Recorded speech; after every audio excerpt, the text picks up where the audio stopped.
बिस्मिल्लाहिर्रहमानिर्रहीम। अस्सलाम वालेकुम। कंटेंट राइटिंग के कोर्स में खुश आमदीद। जैसा कि आप जानते हैं कि हमारा कंटेंट राइटिंग का कोर्स स्टार्ट है। इससे पहले हम कंटेंट राइटिंग के हवाले से 6 वीडियो बना चुके हैं, जिसमें हमने कंटेंट राइटिंग को बेसिक से लेके उसकी टाइप को समझने की कोशिश की। अगर वो वीडियोस आपने नहीं देखी तो आप इस वीडियो पे मौजूद आई बटन पे क्लिक करके यानी प्लेलिस्ट में जाके वो तमाम वीडियोस वॉच कर सकते हैं। आज हमारा लेक्चर नंबर 7 है कंटेंट राइटिंग के कोर्स के हवाले से।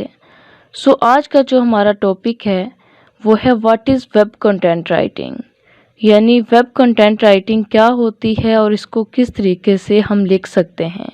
आज की इस वीडियो में हम ये कवर करने की कोशिश करेंगे कि वेब कंटेंट राइटिंग क्या होती है और इसको हम कैसे लिखते हैं, यानी क्या क्या इसके अंदर टिप्स होती हैं, यानी किन किन चीज़ों को हमने फॉलो करना होता है, किन किन चीज़ों से अवॉइड करना होता है ताकि हम एक अच्छा कंटेंट लिख सकें। सबसे पहले हम बात करते हैं वेब कंटेंट की कि वेब कंटेंट बेसिकली होता क्या है। आप देख सकते हैं कि web content refer to the information, images, videos and other media display on website. It includes text and visual elements that convey message or provide valuable resources to the website visitor. यानी जो web content होता है ये information होती है जो आपको किसी भी वेबसाइट के ऊपर नज़र आती है। इसके अंदर इमेजेस होती हैं, वीडियो होती हैं और भी बहुत सारी चीज़ें होती हैं। ये होता है वेब कंटेंट। यानी आप किसी भी वेबसाइट को ओपन करके देखें, उस वेबसाइट के ऊपर आपको जितना भी कंटेंट नज़र आएगा, चाहे वो इमेजेस हों, वीडियोस हों या कोई टेक्स्ट हो, ये तमाम चीज़ें जो होती हैं ये वेब कंटेंट के अंदर आती हैं। अब हम यहाँ पे बात करते हैं कि वेब कंटेंट ज़रूरी क्यों है, यानी वेब कंटेंट को हम किस लिए लिखते हैं या वेब कंटेंट की मदद से हम क्या कर सकते हैं। यहाँ पे कुछ इम्पोर्टेंस है वेब कंटेंट राइटिंग के हवाले से। आप देख सकते हैं कि इसमें फर्स्ट है इंफॉर्मेशन, यानी किसी भी वेबसाइट को क्रिएट करने का हमारा मकसद यही होता है कि हम लोगों को इन्फॉर्मेशन दे सकें, यानी ज़्यादा से ज़्यादा चीज़ें प्रोवाइड कर सकें, ज़्यादा से ज़्यादा नॉलेज प्रोवाइड कर सकें। पहला मकसद तो हमारा ये हो गया, यानी इन्फॉर्मेशन प्रोवाइड करना। इसलिए हम वहाँ पे टेक्स्ट लिख रहे होते हैं, यानी इसलिए कंटेंट लिख रहे होते हैं अपनी किसी भी वेबसाइट के ऊपर। दूसरा है ऑप्टिमाइज वेबसाइट फॉर एसईओ, यानी अपनी किसी भी वेबसाइट को रैंक करवाने के लिए भी वहाँ पे हम कंटेंट लिख रहे होते हैं। वहाँ पे जितना भी हमारा कंटेंट होता है यही डिपेंड करता है कि हमारी वेबसाइट जो है ये रैंक करेगी या नहीं।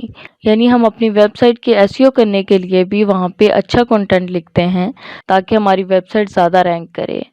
उसके बाद है रीच पोटेंशियल कस्टमर्स, यानी अपने किसी भी कस्टमर तक पहुंचने के लिए, अपनी वहां पे रीच बढ़ाने के लिए भी हम यूज़ करते हैं वेब कंटेंट का। यानी अगर हमारी किसी भी वेबसाइट के ऊपर अच्छा कंटेंट होगा तभी तो वहां पे रीच आएगी, यानी लोग एंगेज होंगे वहां पे।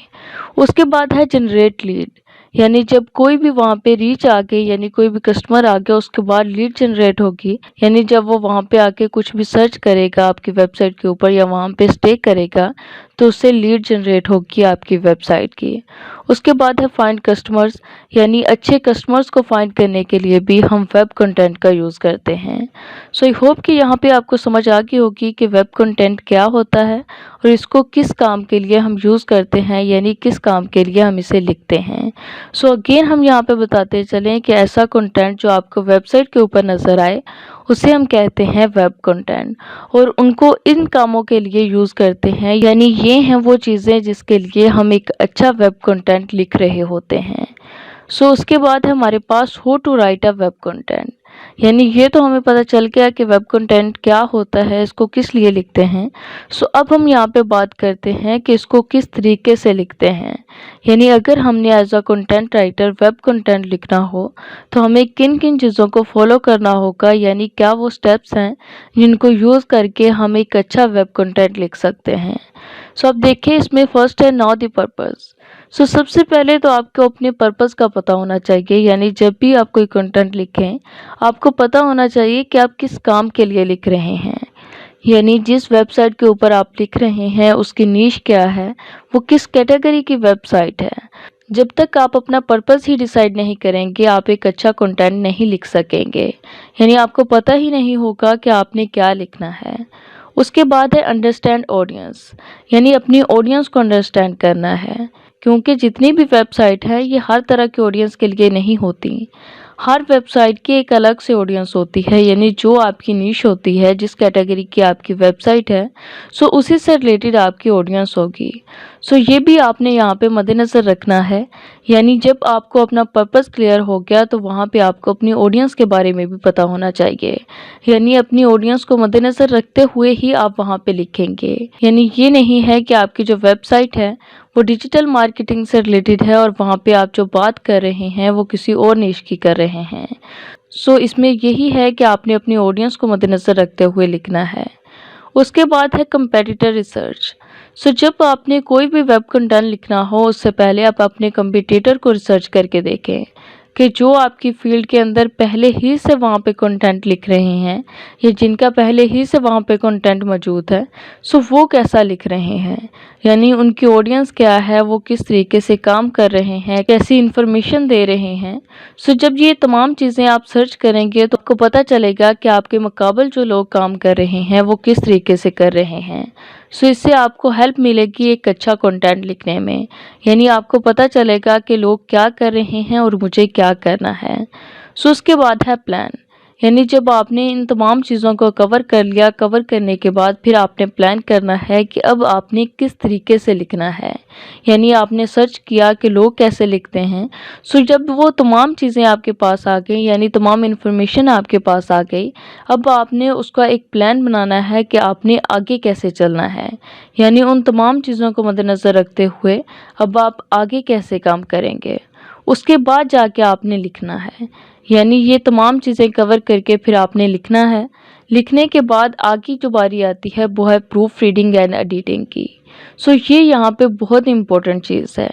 आप जो भी राइट कर रहे हों, यानी कंटेंट राइटिंग के अंदर जो सबसे इम्पोर्टेंट चीज़ है वो यही है प्रूफ रीडिंग एंड एडिटिंग, यानी सब कुछ लिखने के बाद फिर आपने प्रूफ रीडिंग करनी है, यानी उसको A to Z चेक करना है कि उसके अंदर क्या गलतियां हैं, यानी उसके अंदर आपने कोई स्पेलिंग की मिस्टेक तो नहीं कर दी, आपने कोई कोमा तो गलत नहीं लगा दिया। सो ये तमाम चीज़ें आपने वहाँ पे देखनी है। इसके लिए आप टूल्स का यूज़ कर सकते हैं, जैसा कि ग्रामरली है। ग्रामरली आपको बता देता है कि आपने क्या क्या ग्रामर की मिस्टेक की हैं, यानी वहाँ पे आपको फाइन करके दे देता है। सो इस तरीके से टूल्स को यूज़ करें और ख़ुद से देखें कि वहाँ पे क्या क्या गलतियाँ हैं और फिर उनको एडिट करें। उसके बाद है प्लेजरिज्म चेकिंग। सो इसमें ये होता है कि इसमें आपने चेक करना है क्या जो आपने कंटेंट लिखा है ये किसी दूसरे के साथ मैच तो नहीं कर रहा, यानी ये आपने रिपीट तो नहीं कर दिया किसी और का कंटेंट।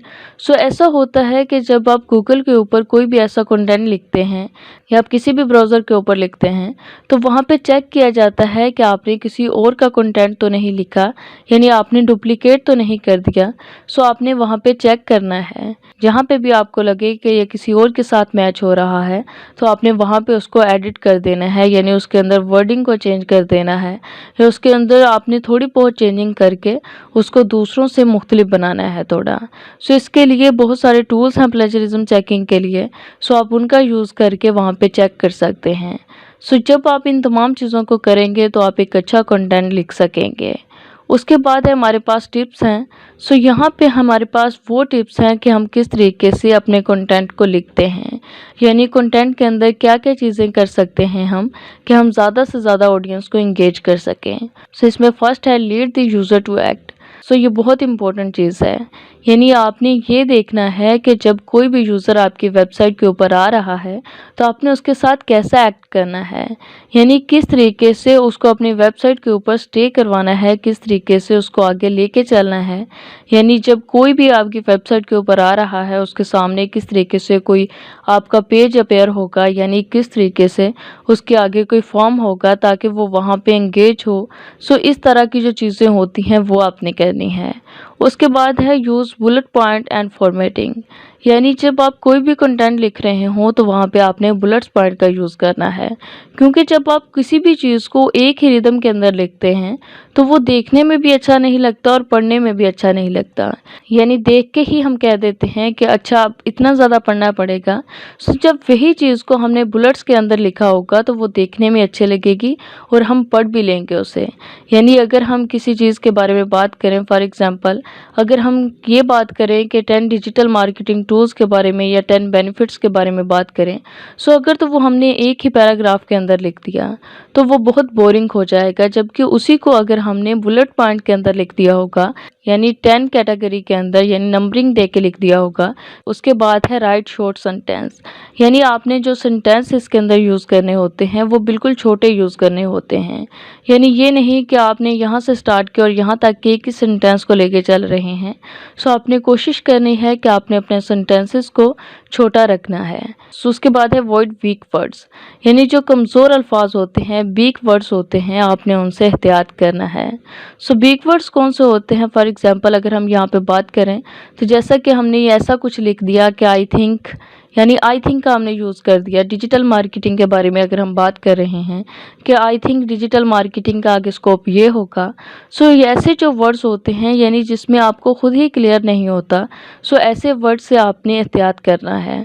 इससे क्या होगा, जो आपकी ऑडियंस होगी वो इंटरेक्ट नहीं होगी, यानी आपकी ऑडियंस को लगेगा कि इसको तो खुद से नहीं पता, यानी ये अपने ख्याल यहाँ पे बता रहा है। सो आपने कोशिश करनी है कि वहाँ पे जो भी आप इंफॉर्मेशन दे रहे हों वो ऑथेंटिक दे रहे हों। उसके बाद है बी कंसाइज एंड क्लियर, यानी आपका जो भी कंटेंट हो वो बिल्कुल क्लियर होना चाहिए। यानी मोबाइल के अंदर जो एक्टिव वॉइस होते हैं आपने उनके लिए भी फ्रेंडली बनाना है अपना कंटेंट, जैसा कि गूगल असिस्टेंट हो गया। सो आपने कोशिश करनी है कि आप अपने वर्ड्स के अंदर, यानी जो भी आप वहाँ पे कर रहे हो, जो भी आप वहाँ पे लिख रहे हो, सो उसके अंदर ऐसे वर्ड्स का यूज़ करें कि वो एक्टिव वॉइस के अंदर भी सर्च हो। उसके बाद है यूज़ कीवर्ड्स। सो इसके अंदर आपने अच्छे अच्छे कीवर्ड्स का यूज़ करना है ताकि आपकी वेबसाइट जो है वो रैंक करे। सो इसी तरीके से यहाँ पे हमारे पास कुछ एडवांस टिप्स हैं कि किस तरीके से हम एक एडवांस किस्म का कंटेंट लिख सकते हैं, यानी एडवांस वेब कंटेंट लिख सकते हैं। ये वो चीज़ें हैं जो हर कोई यूज़ नहीं करता। सो अगर इन चीज़ों को आप यूज़ करके अपना कोई भी कंटेंट लिखेंगे तो आप ज़्यादा अच्छा रिजल्ट पा सकते हैं दूसरों की निस्बत। सो इसमें फर्स्ट है हमारे पास इन्वर्टेड पिरामिड अप्रोच। सो इसमें क्या होता है कि आपकी जो वेबसाइट है वहाँ पे आपने डिफरेंट कैटेगरी के अंदर इन्फॉर्मेशन दी हुई है। यानी सबसे पहले जो आपने इन्फॉर्मेशन दी है, सो वो जो इन्फॉर्मेशन आपने दी है वो ये करती है कि आपकी वेबसाइट के बारे में बताती है। यानी अगर कोई भी यूज़र वहाँ पे आके पढ़ता है उसे, तो उतना पढ़ने के बाद ही उसे पता चल जाता है कि ये किस किस्म की वेबसाइट है। उसके बाद नीचे आपने कुछ इन्फॉर्मेशन दी हुई है, यानी अगर वो पढ़ना चाहे तो उसको ज़्यादा इन्फॉर्मेशन मिल जाएगी वो देख के। उसके बाद जो लास्ट में है वो आपने वहाँ पे कुछ क्वेश्चंस दिए हुए हैं, यानी अपनी वेबसाइट के बारे में ही कुछ इन्फॉर्मेशन दी हुई है, जो कि अगर ना भी पढ़े तो उससे फ़र्क नहीं पड़ता। यानी आपने फर्स्ट में ही ऐसी इन्फॉर्मेशन दे दी कि यूज़र उससे इंटरेक्ट हो सके। सो ऐसी जो चीज़ें होती हैं वो इस कैटेगरी में आती हैं। उसके बाद है इंक्लूड प्रूफ, यानी आपने जब भी कोई कंटेंट लिखना है तो आपने उसके साथ प्रूफ को ऐड कर देना है। यानी अगर आप डिजिटल मार्केटिंग के स्कोप के बारे में बात कर रहे हैं तो वहाँ पे जो भी सर्चेस होंगी आपने वहाँ पे प्रूफ के तौर पे इंटर कर देनी है। सो इससे क्या होगा कि लोगों का ट्रस्ट बिल्ड होगा आपकी वेबसाइट के ऊपर। उसके बाद स्ट्रॉन्ग CTA है, यानी आपने स्ट्रॉन्ग कॉल टू एक्शन का यूज़ करना है, यानी वेबसाइट के फीचर्स के बारे में आपने फोकस करना है। उसके बाद आइकन्स एंड मीडिया, यानी आपने मीडिया का यूज़ करना है। आपने वहाँ पे कोई लिंक दे दिया, आपने कोई वहाँ पे वीडियो ऐड कर दी। सो इस तरह की अगर आप चीज़ें ऐड करके लिखेंगे तो वो ज़्यादा एडवांस होगा, यानी ज़्यादा अच्छा आपका वेब कंटेंट होगा। सो आई होप कि ये वीडियो आपको अच्छी लगी होगी, आपको समझ आ गई होगी कि वेब कंटेंट क्या होता है और इसको किस तरीके से हम लिख सकते हैं। सो अगर इससे रिलेटेड आपका कोई क्वेश्चन हो या कहीं से किसी चीज़ की समझ ना आई हो, सो आप कमेंट सेक्शन में टाइप करके हमसे पूछ सकते हैं। Thanks for watching, best of luck.